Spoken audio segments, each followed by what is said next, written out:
नमस्कार दोस्तों। भगवान राम के परम भक्त बजरंगबली महाराज की ये घटना आपने ज़रूर सुनी होगी। यह कथा उस वक्त की है जब भगवान राम और रावण का युद्ध होता है और इस युद्ध के अंतर्गत लक्ष्मण और मेघनाथ का युद्ध होता है और लक्ष्मण के ऊपर मेघनाथ एक अमोघ शक्ति चला देता है और इस शक्ति का मतलब ये है कि इसका उपचार रातों रात अगर किया जाए तो ठीक, अन्यथा मृत्यु हो जाती है। तो बहुत ही कठिन परिस्थिति उस वक्त उत्पन्न हो जाती है। उस वक्त बजरंगबली संजीवनी बूटी लेने के लिए जाते हैं जो लंका से बहुत दूर थी। उस वक्त भगवान बजरंगबली महाराज भगवान सूर्यदेव से ये याचना करते हैं, ये विनती करते हैं कि हे सूर्यदेव, आपके ही अंश में, आपके ही वंश में भगवान राम अवतरित हुए हैं और जब तक मैं संजीवनी बूटी लेकर ना आ जाऊं तब तक आप उदय न होइएगा। क्या कहते हैं, सुनेगा कि ऐ सूरज बस इतना याद रहे कि संकट एक सूरज वंश पे है।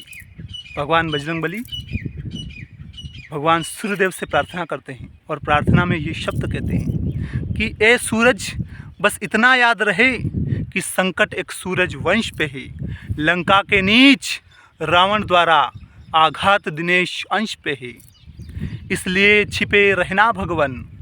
भगवान बजरंगबली कहते हैं सूर्यदेव से कि इसलिए छिपे रहना भगवान, जब तक न जड़ी पहुंचा दूं मैं, बस तभी प्रकट होना दिनकर, जब संकट निशा मिटा दूं मैं, मेरे आने से पहले यदि किरणों का चमत्कार होगा तो सूर्यवंश में सूर्यदेव निश्चित ही अंधकार होगा। तो सूर्यवंश में सूर्यदेव निश्चित ही अंधकार होगा। आशा है यह स्वल्प प्रार्थना सच्चे दिल से स्वीकारोगे और लक्ष्मण की करुणार्त अवस्था हो आतुर निहारोगे, अन्यथा क्षमा करना दिनकर। फिर बजरंगबली महाराज चेतावनी देते हैं सूर्यदेव को कि अन्यथा क्षमा करना दिनकर, अंजनी तनय से पाला है और बचपन से जान रहे हो तुम, हनुमत कितना मत वाला है। बचपन में अंजना माई को थोड़ी देर हो गई थी ब्रेकफास्ट लाने में, तो पूरा सूर्यदेव निकल गए थे बजरंगबली महाराज। तो कहते हैं कि प्रभु, उस वक्त तो मेरा बचपना था, अगर आप में आग है तो मुझ में भी यौवन की आग है। फिर कहते हैं कि अन्यथा क्षमा करना दिनकर, अंजनी तनय से पाला है और बचपन से जान रहे हो तुम, हनुमत कितना मत वाला है।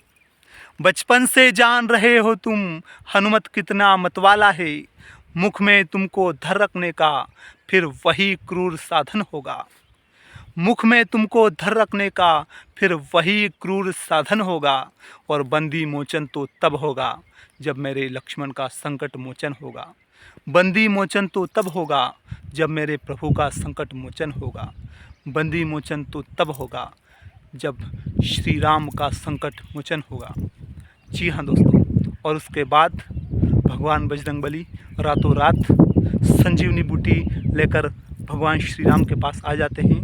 वैद्य भगवान लक्ष्मण जी का उपचार कर देता है और सूर्योदय से पहले लक्ष्मण जीवित हो जाते हैं।